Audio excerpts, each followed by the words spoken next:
하나님 아버지 감사합니다. 하나님께서 우리의 삶에 늘 언제나 주인 되어 주시고 우리의 삶을 늘 다스려 주심을 감사를 드립니다. 하나님, 오늘도 하나님께서 우리를 다스리시기에 지금 이 자리에 서 있는 줄로 믿습니다. 내게 주신 모든 것이 하나님이 주신 은혜요, 또 그 은혜로 말미암는 합력하여 선을 이루는 결과임을 기억하게 하여 주시옵시고, 불평하지 말고 내 생각대로 되지 않는다고 원망하지 말고 나를 이끄시는 주님 앞에 범사에 감사하며 항상 기뻐하게 하여 주옵소서. 오늘도 말씀하시는 주님 말씀하소서. 말씀하시는 주님이 우리에게 말씀하실 때 성령으로 역사하게 하여 주옵시고 들려지게 하시고 내 안의 모든 생각을 뛰어넘어 주님의 음성 앞에 아멘하게 하여 주옵소서. 성령님 함께 하심을 믿사오며 이 한 주도 주여 우리를 이끄시고 하나 우리의 자녀들 가운데 함께 하여 주옵소서. 예수님 이름으로 기도드립니다. 아멘. 할렐루야. 하나님 말씀 베드로전서 1장 22절부터 2장 10절까지 교독하겠습니다. 너희가 진리를 순종함으로 너희 영혼을 깨끗하게 하여 거짓이 없이 형제를 사랑하기에 이르렀으니 마음으로 뜨겁게 서로 사랑하라.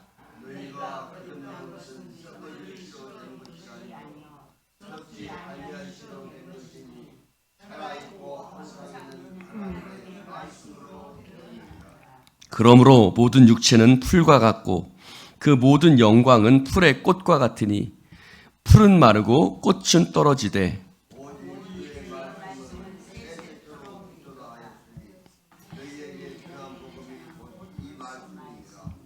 그러므로 모든 악독과 모든 기만과 외식과 시기와 모든 비방하는 말을 버리고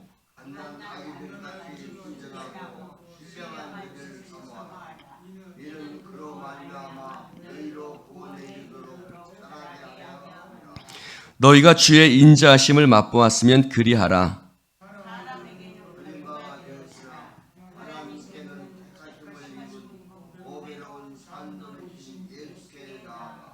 너희도 산돌같이 신령한 집으로 세워지고 예수 그리스도로 말미암아 하나님이 기쁘게 받으실 신령한 제사를 드릴 거룩한 제사장이 될지니라.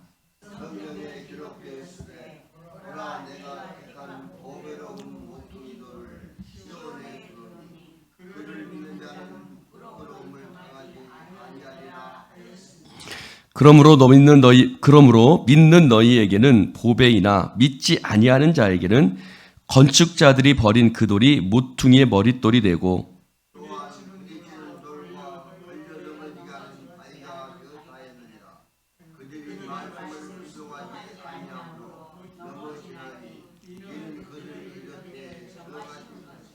그러나 너희는 택하신 족속이요 왕같은 제사장들이요 거룩한 나라요 그의 소유가 된 백성이니 이는 너희를 어두운 데여 불러내어 그의 기이한 빛에 들어가게 하신 이의 아름다운 덕을 선포하게 하려 하심이라. 너희가 전에는 백성이 아니더니 이제는 하나님의 백성이요 전에는 궁유를 얻지 못하였더니 이제는 궁유를 얻은 자니라. 아멘. 할렐루야. 이 베드로 전후서는 말 그대로 베드로가 썼습니다. 그래서 성경에는 신약 성경에는 두 가지의 서신이 존재합니다. 하나는 바울 서신이 있고 하나는 일반 서신이 있습니다. 바울 서신은 말 그대로 바울이 교회들에게 쓴 편지가 있고 일반 서신은 히브리서, 야고보서, 베드로 전후서, 요한 1, 2, 3서 뭐 이런 것들이 있습니다. 그래서 여러분에 보면 아마 공동서신, 아마 어떤 성경책에는 그렇게 쓰여져 있을 겁니다. 그래서 베드로 전후서는 베드로가 쓴 편지죠. 그때도 한번 말씀드렸습니다만 구약 성경은 지난번에 우리가 열왕기 상을 보았죠. 상 하로 나누어져 있고 신약 성경에는 전 후로 나누어져 있죠. 그럼 무슨 차이냐? 상하는 우리가 소설도 상하는 같은 건데 상과 하로 나누는 것이고 전후서는 먼저 쓴 것이 있고 후에 쓴 것이 있다는 거예요. 그러니까 베드로 전서는 먼저 쓴 편지고 후서는 나중에 쓴 편지인 것입니다. 그래서 이렇게 보시면 되겠습니다. 자, 오늘 베드로전서를 보면 우리가 흔히 이렇게 이야기를 해요. 베드로, 무식한 어부, 이런 표현들을 자주 씁니다만 베드로 전후서를 보면 과연 베드로가 그렇게 무식한 어부인가? 굉장히 정교하고 깊고 위로가 되는 그런 말씀입니다. 그래서 특별히 이 고난당하고 있는 그 당시에 기독교인들이 굉장히 큰 고난을 당했습니다. 이건 고난이 아니라 큰 핍박이었지요. 핍박이었죠. 그래서 콜로세움에 예수 믿는다는 이유로 사자의 밥으로 던져지기도 하고 그 안에서 막 주기도문을 외우면서 사자의 밥이 되기도 하고 또 어떤 경우는 깊게 땅을 파서 그 속에 들어가서 믿음을 지키기도 하고 저는 안 가봤습니다만 그것이 굉장히 깊고 한 번 들어가면 나오지 못할 정도로 땅을 파서 그것을 뭐라고 하죠? 카타콤, 카타콤이라고 하는 그 땅 속에 파고 들어가서 핍박을 피해서 땅 속을 파고 들어가서 그곳에서 아기를 낳고 죽기도 하는 그 정도로 깊은 핍박이 박해가 있었던 그 시기에 베드로가 편지를 쓰고 있습니다. 자, 오늘 베드로는 그래서 우리에게 구원과 하나님의 백성이 나아가야 될 방법에 대해서 방향에 대해서 이야기를 하고 있는데 오늘 말씀해 보니까 22절에 보니까 이렇게 얘기를 하고 있어요. 너희가 진리를 순종함으로 너희 영혼을 깨끗하게 하여 라고 말하고 있습니다. 여러분, 하나님의 말씀을 순종하시길 축원합니다. 하나님의 말씀을 순종하는 것은 우리의 영혼을 깨끗하게 하는 것이라고 베드로는 편지를 쓰고 있습니다. 사랑하는 성도 여러분, 실제로 여러분 신앙생활을 해보면 이게 너무너무 잘 느껴지는 것 같습니다. 내가 하나님의 말씀에 순종할 때와 내가 하나님의 말씀에 순종하지 않을 때 내 영혼의 상태를 한번 보십시오. 하나님의 말씀에 순종하지 않을 때 죄책감과 그 영적인 그 부담감, 더러움들이 내 영혼에 가득한 것을 봅니다. 그러나 하나님의 말씀에 순종할 때 때로는 그것이 어렵고 힘들기도 하지만 내 마음에 주시는 하나님의 그 평안함, 기쁨, 정말 내 영혼이 오늘 말씀처럼 깨끗하게 된 것 같은 그 믿음을, 그 상태를 스스로 발견할 수 있을 것입니다. 그것은 어떤 것입니까? 오늘 베드로는 형제를 사랑하게 이른다고 했습니다. 하나님의 말씀을 순종하는 것은 형제를 사랑하는 것이다. 어떻게 해요? 마음으로 뜨겁게 서로 사랑하라 라고 이야기를 하고 있습니다. 여러분, 우리가 형제를 사랑하지 못할 이유는 너무나 많습니다. 그렇지요? 이런 면도 있고 저런 면도 있고 내 마음에 들지 않는 것들이 너무너무 많지요. 그러나 내가 그 형제를 사랑할 만해서 사랑하는 것이 아니라 하나님께서 우리에게 서로 사랑하는 것이 마땅하다고 말씀하셨고 주님도 우리를 그렇게 뜨겁게 우리의 연약함과 우리의 부족함에도 불구하고 사랑하셨기 때문에 할렐루야, 우리가 서로 주님 말씀에 순종해서 주님께서 우리 가운데 보여주신 것처럼 우리도 서로 사랑하는 것이 마땅한 줄로 믿습니다. 사랑하는 성도 여러분, 우리의 거듭난 것은 썩어질 시로 된 것, 썩어질 것으로 된 것이 아닙니다. 오늘 말씀처럼 썩지 않는, 살아있고 항상 있는 하나님의 말씀이라고 했습니다. 이게 놀라운 표현이죠? 하나님의 말씀은 살아있다는 거예요. 할렐루야! 살아있어요. 어제나 오늘이나 영원토록 하나님은 살아 역사하시는 말씀인 줄로 믿습니다. 또한 항상 있는, 항상, 지금도 항상 우리 가운데 역사하시는 하나님의 말씀인 줄로 믿습니다. 그래서 그 살아있고 항상 있는 말씀이 우리가 연약하여 넘어질 때에도 그 말씀이 우리 가운데 늘 우리를 붙들어 주어서 우리로 하여금 하나님의 말씀으로 살아갈 수 있도록 하나님의 말씀이 우리 가운데 역사하는 줄로 믿습니다. 여러분, 이 말씀은 몇 년 전에나 씌워졌을까요? 이 우리가 지금 읽고 있는 베드로 전후서가 대략 AD 1세기 그런 정도입니다. 그러니까 AD 1세기니까 베드로가 누구의 제자예요? 예수님의 제자잖아요. 네. 그러니 우리가 예수님을 기준으로 했을 때 AD가 되는 거니까 예수님의 출생으로 AD 33년 정도에 예수님이 십자가 죽음 당하셨으니 AD 1세기, AD 2세기 그 어간에 펼쳐지는 일들입니다. 그러니 지금으로부터 몇 년 전이에요? 2000년 전에 있는 말씀. 그렇죠? 2000년 전에 있는 말씀인데 이 말씀이 지금도 살아있는 거예요. 우리 가운데 지금도 살아서 할렐루야, 항상 있는 하나님의 말씀이, 이 말씀이 우리 가운데 구원의 역사를 이루어 가는 줄로 믿습니다. 그러므로 사랑하는 성도 여러분, 육체는 없어지고 모든 영광도 다 풀과 같이 마르지만은 오직 하나님의 말씀만은 할렐루야, 지금도 살아 세세토록 역사하는 줄로 믿습니다. 그러므로 이 하나님의 말씀을 사모하십시오. 할렐루야.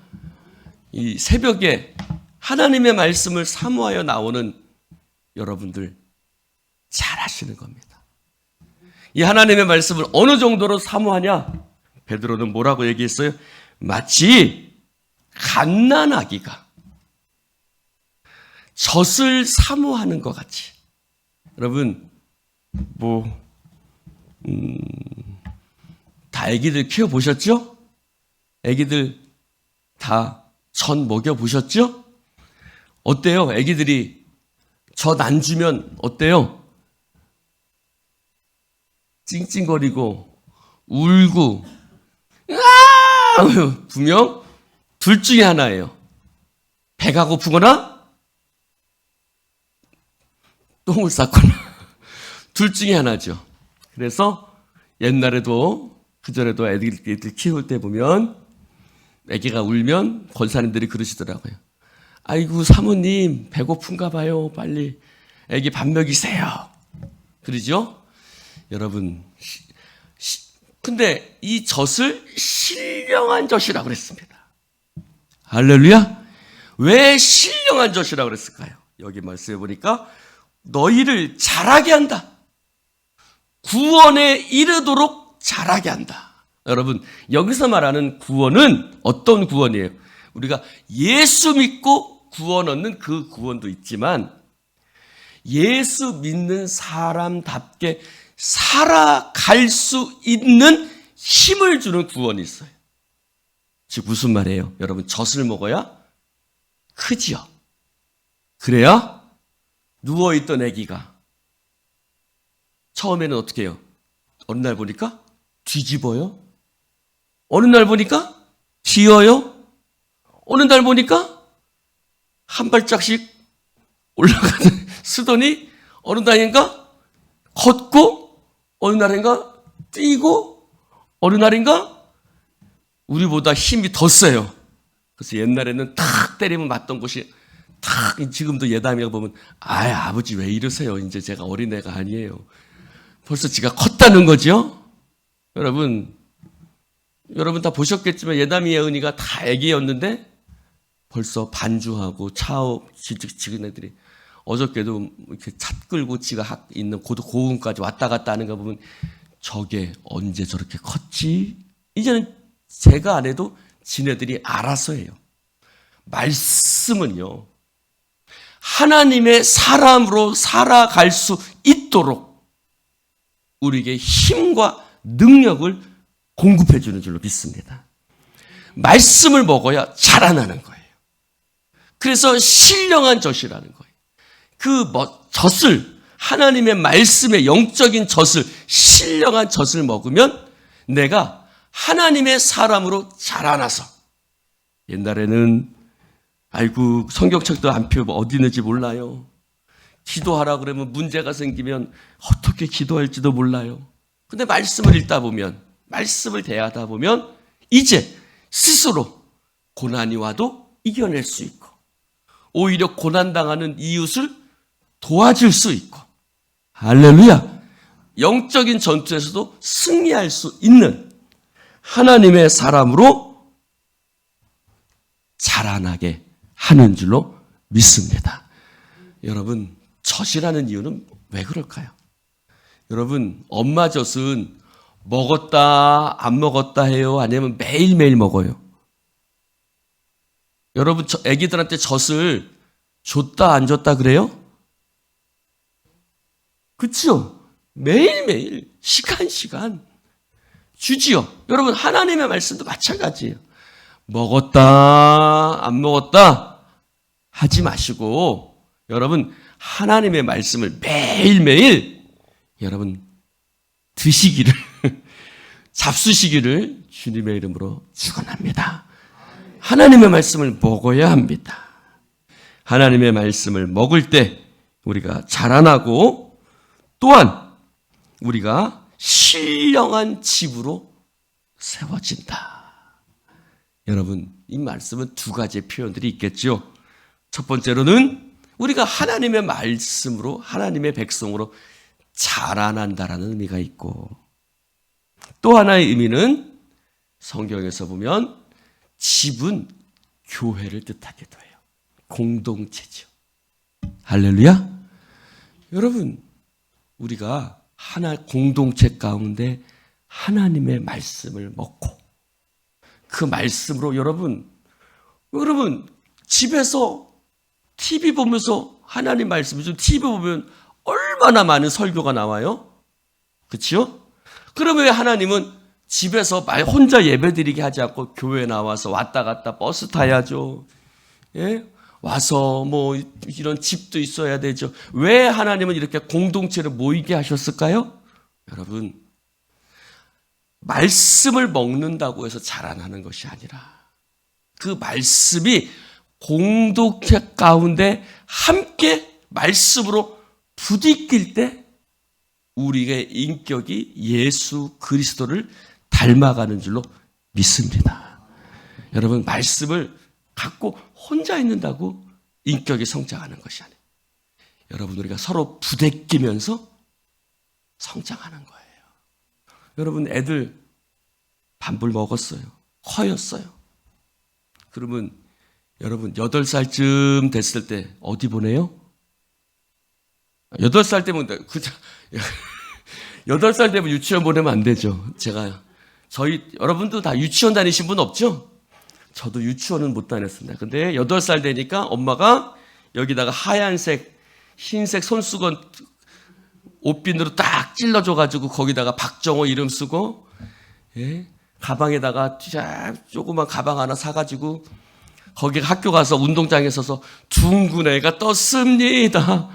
자리에서 일어나서 아침마다 이를 닦고 뭐 이런 얘기 했어요, 안 했어요? 했죠. 서초등학교, 그때 초등학교가 아니라 뭐예요? 국민학교에서 서국민학교, 남국민학교 가고, 응? 그때도 중학교라고 했죠? 네, 중학교 가고, 뭐 이렇게 고등학교 가고, 그렇게 해야 성장하는 거예요. 왜 그래요? 집에서 있으면 안 되는 거예요. 학교에 공부하러 가야 돼요. 서로 부대끼고, 싸워도 보고, 넘어지기도 하고, 맞아도 보고, 코피도 흘려보고, 그래야 그 애가 성장하는 거예요. 우리도 마찬가지. 하나님의 말씀으로 신령한 집으로 세워지는 것은 여러분, 우리가 교회 안에서 때로는 싫은 소리도 들어서 아이고 상처도 받기도 하고 낙심도 하고 이런 여러 가지 과정을 통해서 우리가 하나님 안에서 믿음으로 신령한 그리스도의 집으로 세워져 가는 줄로 믿습니다. 여러분 성벽 보세요. 돌들을 서로 맞추면 이게 잘 맞겠어요? 안 맞겠어요? 삐쭉삐쭉 튀어나온 돌을 어떻게 하겠어요? 그냥 올려놓지 않죠. 정으로, 망치와 정으로 깎잖아요. 우리가 그리스도의 집으로 서로 이렇게 함께 지어져 간다고. 할렐루야. 그런데 그곳에서 우리가 하나님의 말씀을 순종해서 할렐루야. 거치는 돌이 되지 말고 하나님 앞에 순종하는 하나님의 백성이 되시기를 주님의 이름으로 축원을 드립니다. 특별히 여기에서 말하는 산돌은 무엇을 얘기하고 있습니까? 세상 가운데는 버림받았지만 건축자들은 버린 돌이 됐지만 그것이 보배로운 산돌, 모퉁이 머릿돌이 되었다. 예수님께서 세상 사람들에게 버림받아서 십자가에 못 박혔지만 하나님께서 그를 죽은 자 가운데서 살리시고 만유의 구주가 되게 하셨던 것처럼 우리가 세상에서는 버림을 받죠. 우리가 믿음을 지키면요 세상 사람들에게 멸시와 무시를 당합니다. 미움을 당해요. 핍박을 받습니다. 그러나 우리가 하나님께서 우리를 세상에선 버린 돌이 되지만 그러나 하나님께서 우리를 보배로운 산돌같이 할렐루야 우리가 예수 그리스도 안에서 하나님이 저와 여러분을 존귀한 자로 여기시고 영원한 하늘나라에 들어가게 하시고 우리가 세상에서 당한 흔적이 하나님 나라에서는 영광이 되어 아름답게 빛나게 될 줄로 믿습니다. 천국에서 해같이 빛나리. 할렐루야. 세상에서 당하는 환난과 고통이 천국에서는 해같이 빛나게 될 줄로 믿습니다. 그러므로 사랑하는 성도 여러분, 여러 가지 고난과 아픔과 환난과 핍박이 있을지라도 믿음으로 승리하며 말씀 가운데 든든히 서가는 여러분 되시기를 주님의 이름으로 축원을 드립니다. 기도하십시다. 하나님 아버지 감사합니다. 오늘 주님 말씀을 함께 나눌 수 있도록 축복해 주시니 너무나도 감사를 드립니다. 하나님 말씀으로 먹고 자라나게 하소서. 신령한 젖을 사모하게 하여 주시옵소서. 말씀 앞에 순종하는 믿음을 허락하여 주옵소서. 하나님 우리가 세상에서는 버린 돌 같지만 그러나 예수께서 산돌이 되게 하심으로 말미암아 하나님 우리에게 영원한 소망을 허락하시니 감사를 드립니다. 항상 있고 살아있는 말씀으로 오늘도 우리를 붙드시고 승리하게 하여 주옵소서. 예수님 이름으로 축복하며 기도드리옵나이다. 아멘.